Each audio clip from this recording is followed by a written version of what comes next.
A brief explanation about cross-reverie is given and Takuma Sakamoto introduces himself and his MMO character Diablo as the true demon lord in the game. Without warning, he's summoned to an alternate world as his MMO character, and his summoners then each kiss him on his left and right cheek. Astonished by his predicament, Diablo's summoners, an elf and a pantherian, debate who summoned him. Both believe they were the ones as they followed the summoning ritual procedures, including the kiss. Upon learning this, Diablo is left awe-stricken that he was kissed and regrets not enjoying it further.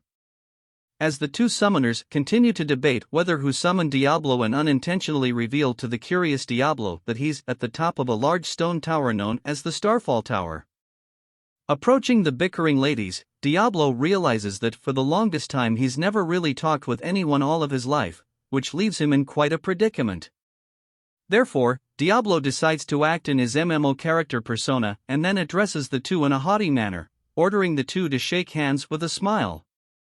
Initially hesitant to do so, an overwhelming power forces the two to obey Diablo's command. After this is done, slave collars appear on both of the summoners' necks, which astounds all three of them. At the bottom of the tower, the trio walk and talk about the failed ritual. In it, Diablo realizes that his demon lord ring reflected the enslavement spell onto his would-be enslavers. Detailing to his summoners that magic has no effect on him, the group head to the nearby town to dispel the enslavement spell on them. The elf, realizing that she and her companion haven't introduced themselves to Diablo, she introduces herself as Shera Ella Greenwood, an aspiring adventurer. Her companion, the Pantherian, introduces herself as Rem Galu, and she seeks to improve her skills as an adventurer. Being labeled as a rare summon creature, Diablo denotes that statement, and not wanting to reveal himself as a shut-in, he proclaims that he's a demon lord. Hearing this impresses Shera that she managed to summon a demon lord, which annoys Rem, sparking another argument between the two.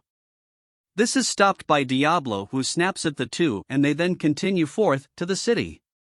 Reaching their destination of Faltra City, they check in at the Peace of Mind Inn, where they're greeted by the bubbly innkeeper May. Nauseous over being in what he considers a large crowd, Diablo is further shocked that Shera wants to register a room that's shared with Diablo.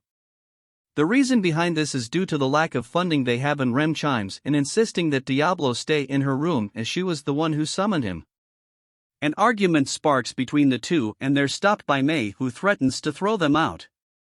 It's then revealed that the three of them will share a room with a single bed. Contemplating his predicament over the use of a single bed, a woman acquainted with Rem named Celestine Baudelaire and her two followers enter the room. Diablo recalls the name, and Shera states that Celestine is the head of the Mages Association. Remembering Celestine's, or Seals as she wishes to be called, is a prominent figure in the cross-reverie game as the one who maintains the barrier in the city. Seal's initial motive was to talk with Rem, however, seeing the slave collars on Rem and Shera's necks along with Diablo being there, she states her curiosity about their situation. That night at the inn's cafeteria, Seals is brought up to date with everything involving the failed enslavement ritual. She's also informed that Diablo is unable to dispel the enslavement cast on them. After Seals realizes she'll have to research from scratch about a way to dispel the slave collars around Shera and Rem's neck. Diablo asks in an authoritarian manner about her business with them, which causes a rebuke from one of her followers named Galluck. Although internally Diablo is frightened by Galluck, he gives a menacing retort that irks him and is also reproved by his superior Seals.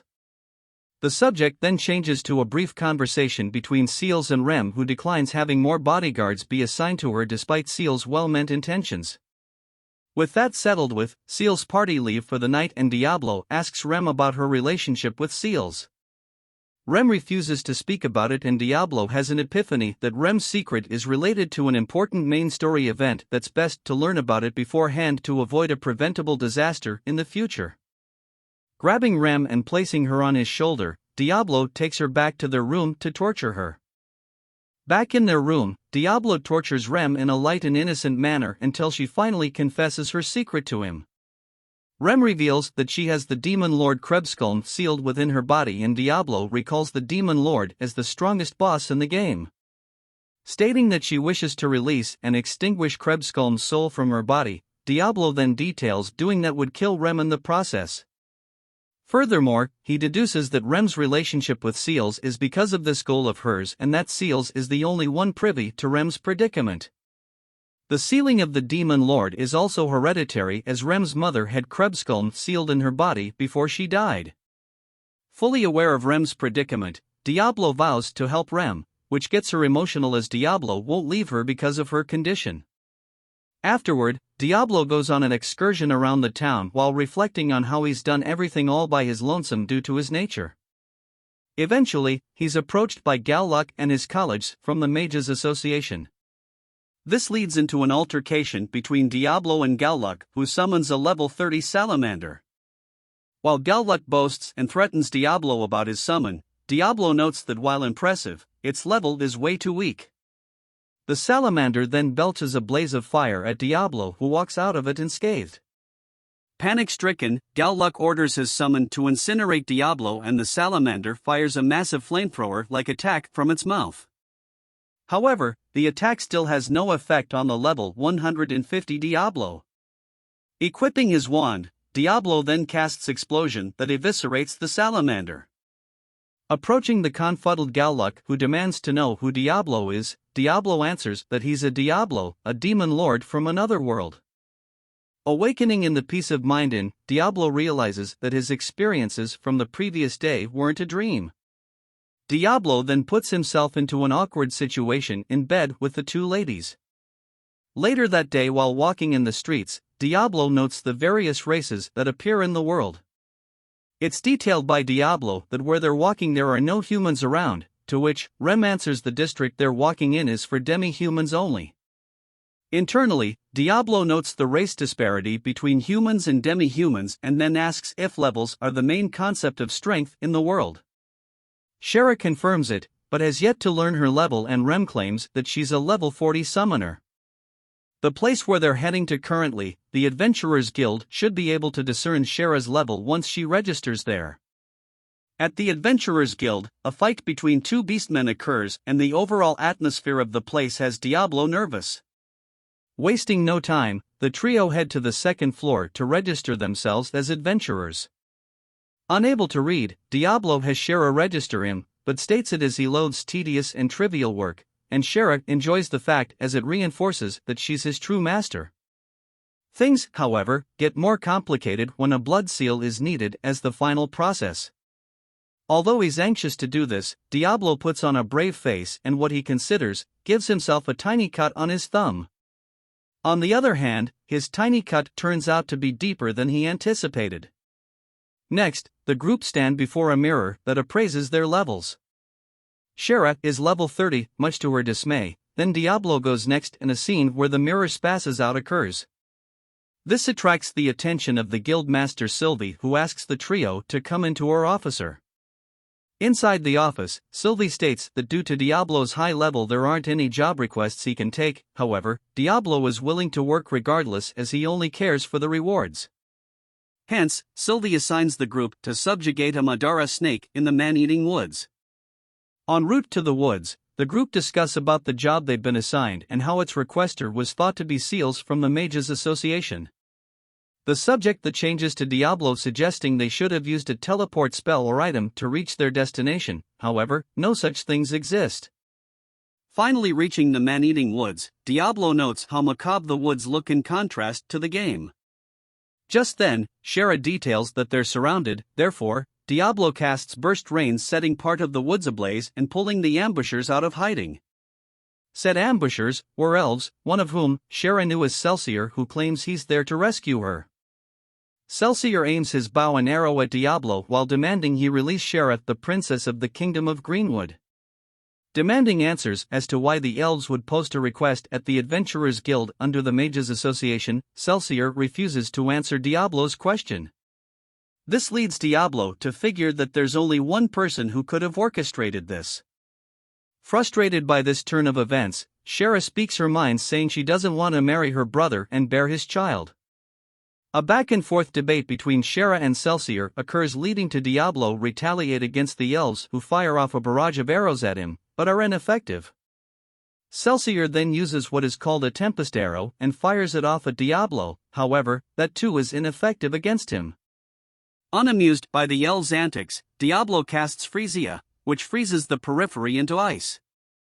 Out of nowhere, Galluck appears and chastises the elves, who is, in turn, berated by Diablo and reprimanded by Remington. Distraught, Galluck flees the scene and Shera orders the elves to inform her brother that she's never returning home.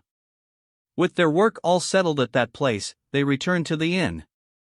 That night in their room at the end, Shera and Diablo have a heart-to-heart with each other that is interrupted by a livid Rem. Diablo and the group sit in Sylvie's office where she assigns the group a special request that was commissioned specifically for Diablo.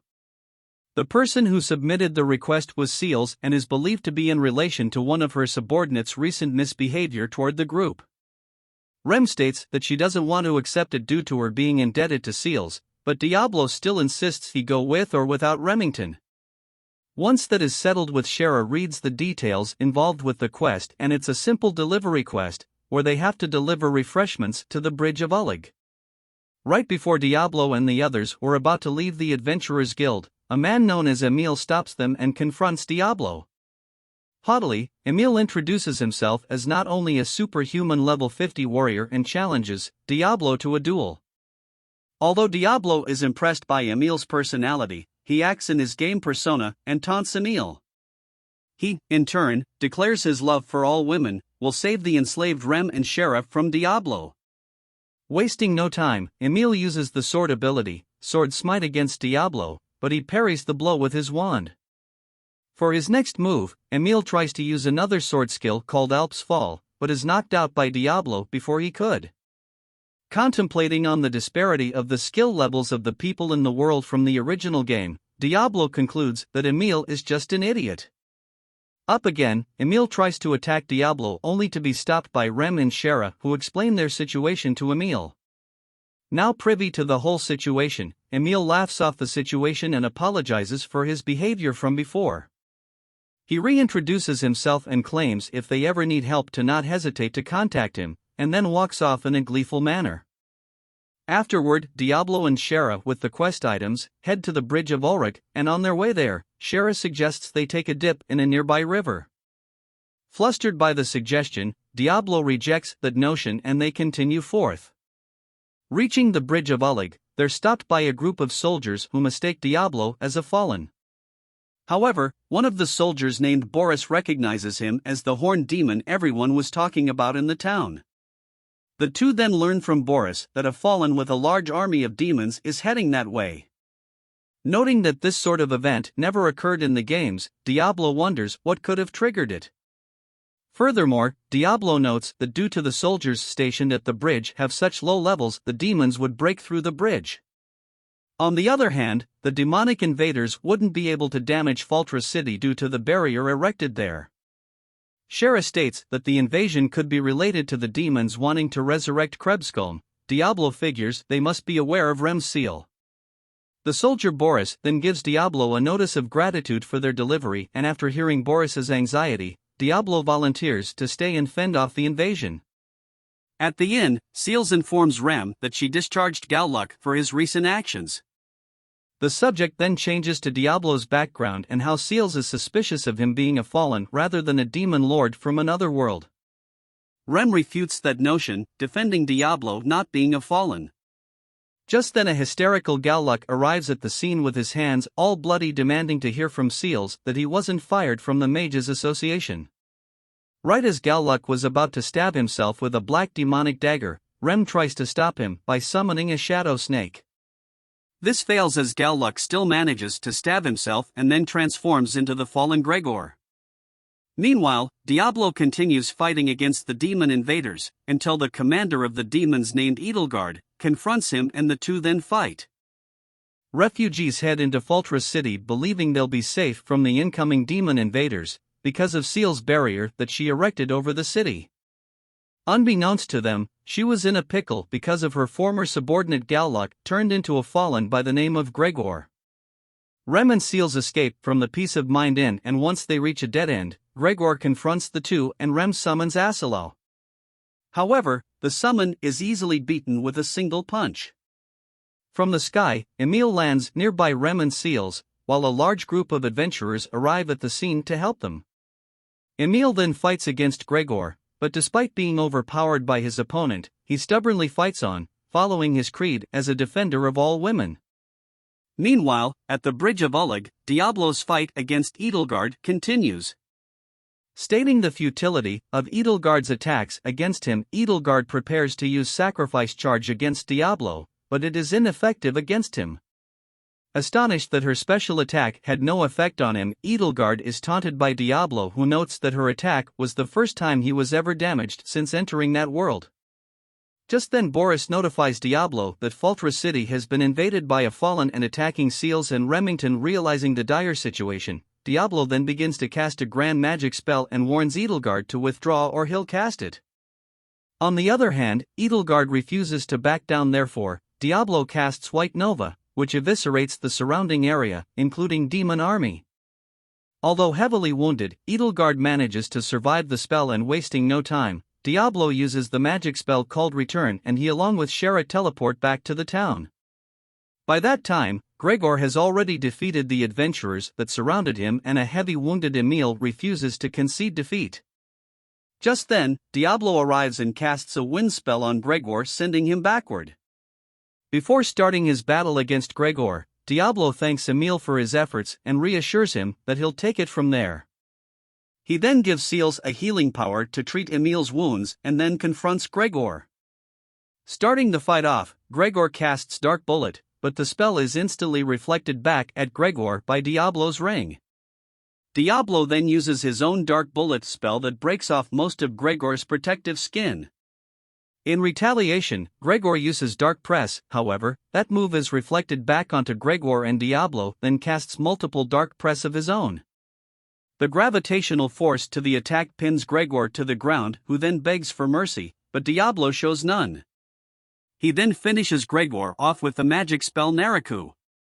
The fight now over, Shera tearfully embraces Diablo, and Rem grabs Diablo's hand and thanks him for saving her. Trying to act in character, Diablo proclaims the only reason why he helped Rem was because she belongs to him due to the slave collar around her neck. Eventually, the death toll of the attack on the city is released, and the majority of lives lost were adventurers. 10 days later, after the attack on the city, Diablo rests on his bed and is nearly courted by Shera, who is sequentially stopped by Rem with a dropkick. This causes the two to latch onto Diablo's arms until Sylvie arrives in their room. She informs the group that the Lord of the City was given a non-negotiable ultimatum to hand over Shera within 10 days or else a war would be waged. Hence the Lord of the City and Sylvie request Diablo to prevent the war from occurring.